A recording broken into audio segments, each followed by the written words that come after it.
Mag-best friend si Navina at Brent mula ng high school. Pero noong college na sila, nagkahiwalay sila ng lugar dahil sa Maynila nag-aral si Brent. Makalipas ang ilang taon, nagbabakasyon sa probinsya nila si Brent. Si Vina agad ang una niyang pinuntahan. Best friend niya ang dalaga at matagal na silang hindi nagkita, kaya miss niya ito ng sobra. Kinakabahan si Brent habang nasa daan. Siguradong mabibigla ang best friend niya dahil biglaan ang pag-uwi niya. Noong makarating na siya sa tarangkahan ng bahay ni Vina, tumawag siya at ilang sandali lang, pinagbuksan siya ng tarangkahan ng ina ni Vina na si Aling Vicky. Magandang hapon po, Aling Vicky. Kamusta po kayo? Ikaw na ba yan, Brent? Naku, ikaw bata ka. Bakit ngayon ko lang nagbabakasyon dito sa atin? Nakangiting sagot ng ginang. Napansin ng binata na parabang nag-aalangan si Aling Vicky kung papapasukin ba siya o hindi. Si Vina po, nariyan po ba? Kukuan kasi. Hindi na naituloy pa ni Aling Vicky ang sasabihin dahil agad nang nagsalita mula sa loob si Vina. Mama, sino po yung Hindi na naituloy ng dalaga ang sasabihin dahil napaawang na ang bibig nito nang makita si Brent na nakatayo sa labas ng tarangkahan. Brent, ikaw ba yan? Naluluhang tanong ni Vina.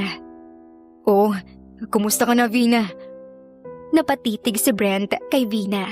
Lalo itong gumanda at naging makurba ang katawan. Ang kutis ng dalaga ay makinis pa rin at walang pinagbago. Sa mangganda nitong muka ay pahapyaw na tiningnan ni Brent ang malulusog na biyaya ni Vina sa harapan. Baby, tara na. Boses ng isang lalaki mula sa loob. Nagkasalubong ang tingin ng lalaki at ni Brent. Tila nagsusukatan ng pagkalalaki. Ayos lang naman ako, Brent. Siya nga pala si Diego, ang boyfriend ko. Diego, siya naman si Brent, ang best friend ko since high school. Tila may kung anong kumirot sa puso ni Brent nang makita niyang hinawakan ng boyfriend ni Vina ang kamay ng dalaga.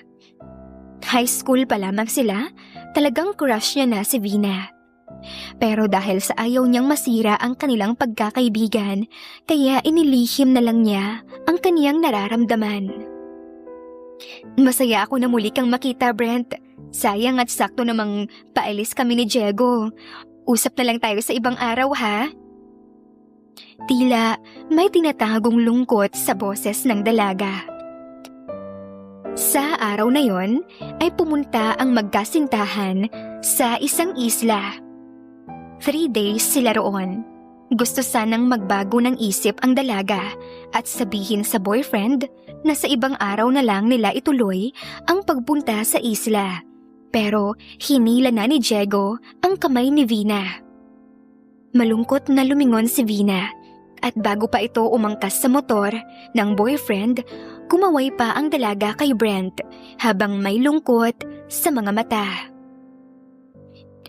Pasensya ka na, Brent. Kung alam lang ni Vina na parating ka, siguradong ika-cancel agad nun ang lakad nila. Alam mo namang mahalaga ka sa kanya. Tsak na marami kayong pag-uusapan. Wika ni Aling Vicky na malungkot rin ang muka. Bagsak ang balikat na umuwi si Brent sa kanila. Ano pa nga ba ang magagawa niya? Nagbunta siya roon para isurprise ang dalaga, pero hindi niya ay nakala na siya pala ang masosorpresa. Kinagabihan, inaya ni Brent ang mga pinsan niya na mag-inom. Pinagbigyan naman siya ng mga ito, lalo pa at matagal silang hindi nagkakahuntahan. Umpisa pa lamang ng inuman, naging topic na nila si Vina. Hindi pa naman niya binabanggit ang best friend niya sa mga pinsan niya, pero ang mga ito na ang nagkusang nagkwento. Nagkita na ba kayo ni Vina, Insan?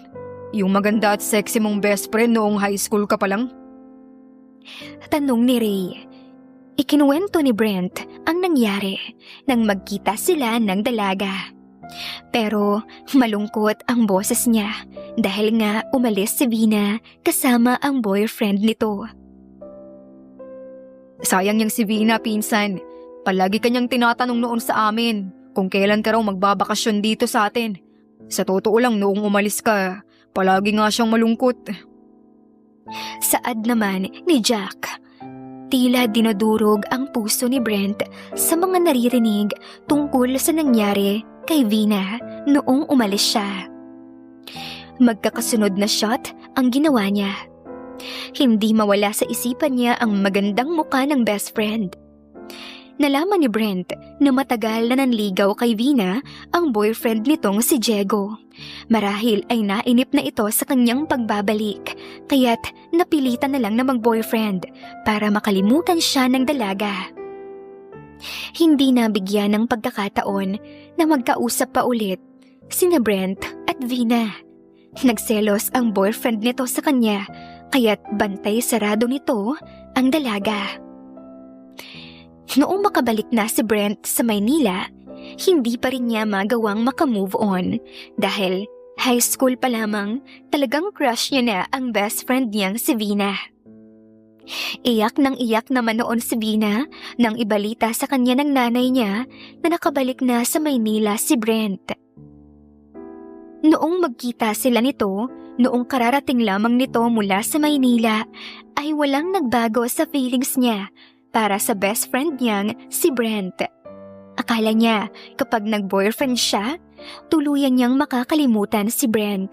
Pero nagkamali siya dahil nakatago lamang pala ang pagmamahal niya para sa best friend. Pero hindi nawala. Noong sumunod na mga araw, naging busy na sa pag-aaral si Brent. Graduating na siya, kaya hindi pwedeng papetiks-petiks lang siya sa pag-aaral. Unti-unting nawala sa isip niya ang tungkol kay Vina. Matuling lumipas ang mga araw. Sa wakas, nakagraduate na sina Vina at Brent sa college. Si Brent ay nakahanap agad ng trabaho sa isang bangko, habang si Vina naman ay 1 taon na halos natenga lamang sa bahay. Noong panahon na yon, naging on the rocks na ang relasyon nila ni Diego. May mga naririnig siya na may kasama itong babae na nakaangkas sa motor nito. Sa tuwing tinatanong naman niya si Diego tungkol sa mga chismis, nagagalit ito at itinatanggi ang paratang na may iba siyang babae. Mga inggit lang sa relasyon nating mga yan. O baka may mga gusto lang sa'yo, mga naninira sa akin.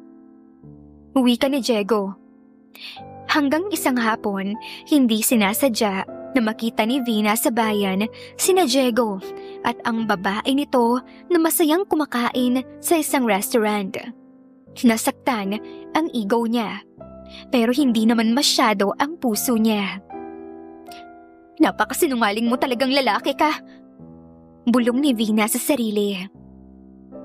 Hinintay pa ni Vina na lumabas sa restaurant ang dalawa.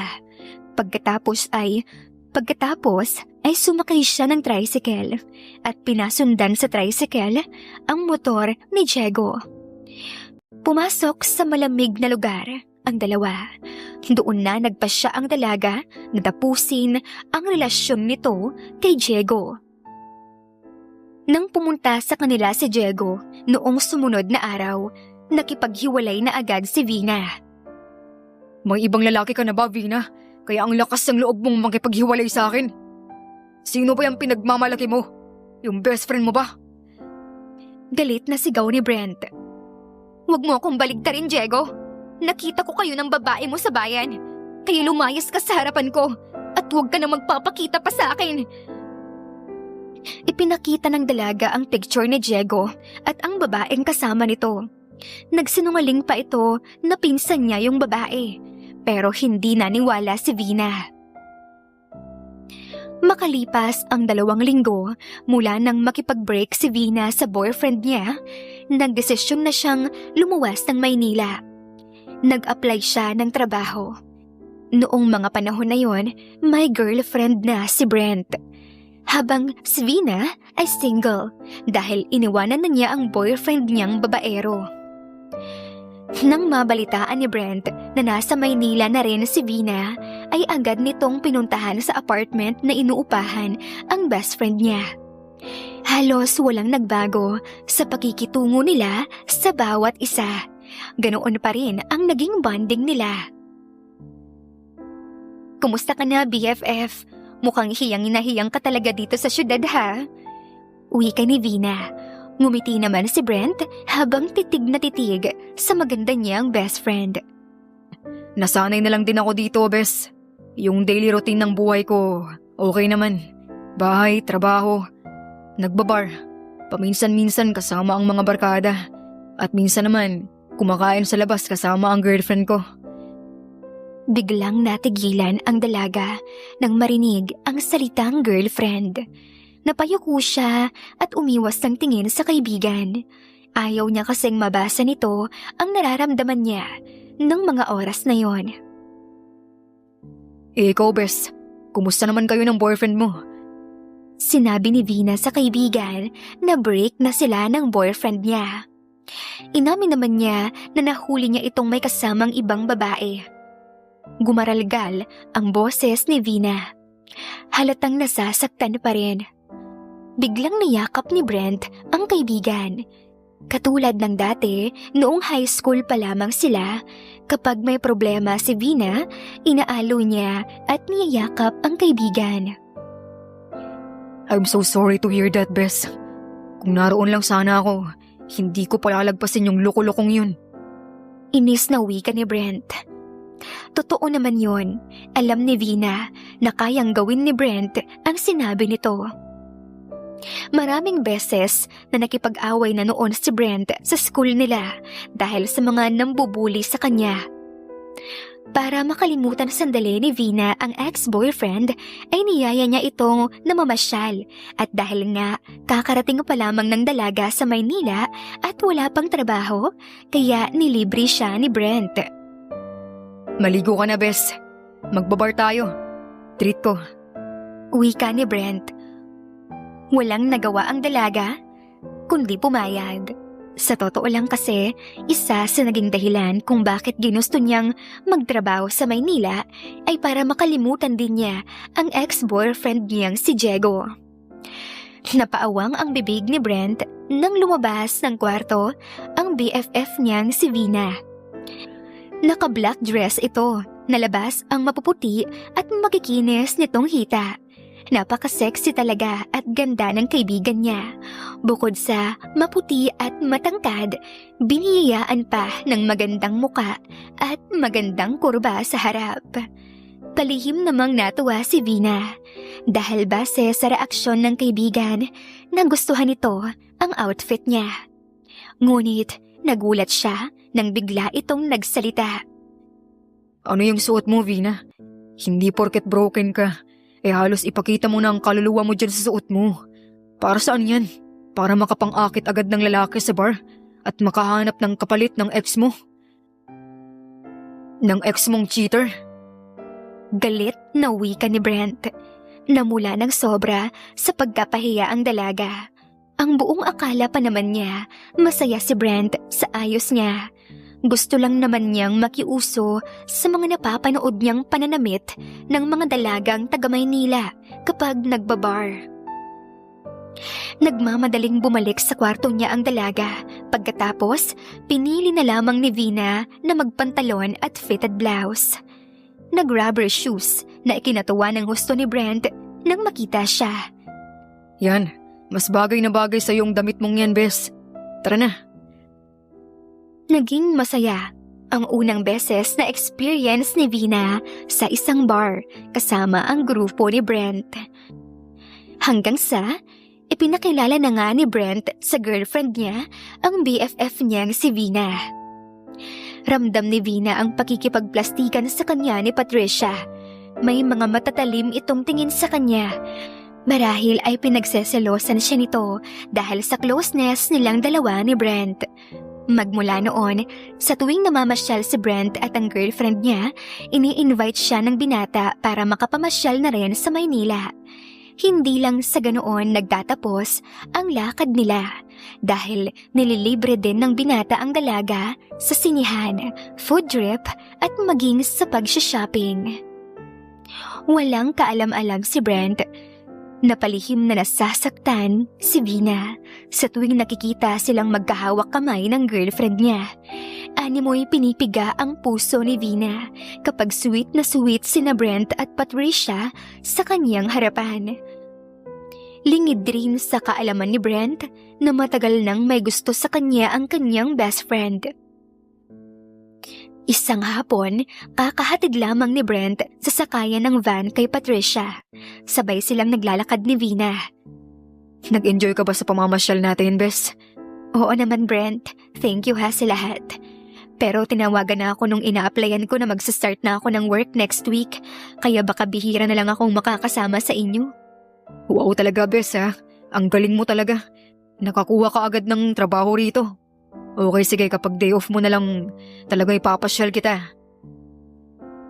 Hinatid niya sa apartment si Vina. Napansin ng binata na parabang malungkot ang mga mata nito. May problema ba, Bes? Wala naman. Baka napagod lang ako. Sige na, umuwi ka na. Gusto ko na munang magpahinga. Salamat ulit sa treat. Noong makaalis na si Brent sa apartment ni Vina, saka pa lamang nito ibinuhos ang ilang oras niyang kinikimkim na selos. Umiyak siya ng umiyak. Hanggang sa bumigat ang mga talukap ng kanyang mga mata at tuluyan na siyang nakatulog. Makalipas ang ilang linggo, naging busy na pareho sina Vina at Brent sa kani-kanilang trabaho. Matagal silang hindi nagkita pero nagte-text at tawagan pa rin naman sila. Hanggang isang araw, sumapit ang birthday ni Brent at in-invite niya si Vina para sa kaunting salo-salo sa mismong bahay na nirerentahan ng binata.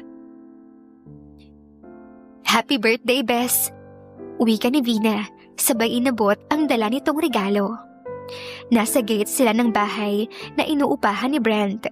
May music pang narinig si Vina at nasulyapan na may mga bisita nang nauna sa kanya.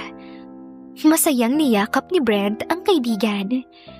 Malakas ang kabog ng kanyang dibdib nang muling nasilayan ang maganda nitong muka. May ilan ng bisita na nadatnan si Vina sa bakuran ng bahay ng kaibigan niya. Nakihalubilo muna si Vina sa ibang bisita.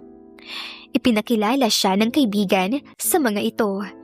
May ibang katrabaho si Brent na nakitaan niya ng pagkagusto kay Vina. Kaya naman, pasimpleng niyang binantayan ang mga ito na huwag makalapit masyado kay Vina.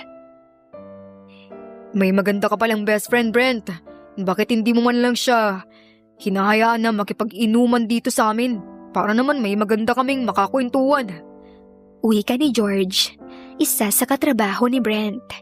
Sinang-ayunan ito ng iba pang mga bisita. Pinagbigyan ni Vina ang hiling ng mga bisita. Naupo siya sa table ng mga ito dahil may 4 na kababaihan naman siyang kaharap. May boyfriend ka na ba, Miss Vina? Tanong ni Mercy. Ngumiti at umiling ang dalaga. Kampante siyang nakipagpalitan ng biruan sa mga ito. Gusto niyang malibang at mag-enjoy sa espesyal na araw ng best friend niyang si Brent. Hanggang sa dumating ang girlfriend ni Brent na si Patricia. Sa gate pa lamang, pumulupot na ito kay Brent. Walang pakialam kung may mga bisitang nakatingin sa kanila. Kitang-kita ng lahat kung paanong tinawid ng babae ang pagitan nila ni Brent. Napapikit na lamang si Vina, napalihim na nasasaktan sa nasasaksihan. Umupo sa mesa ng mga bisita si Patricia.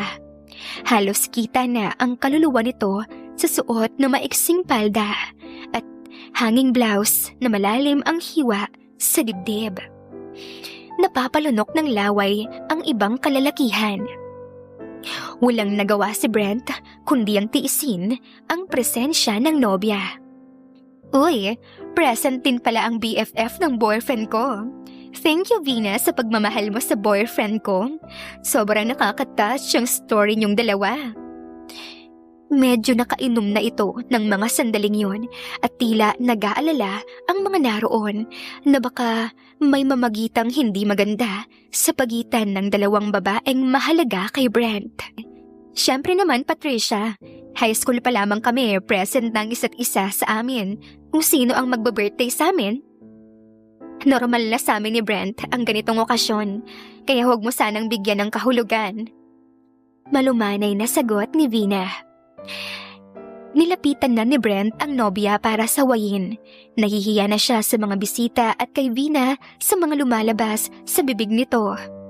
Malinaw na nagsiselos si Patricia sa best friend niya.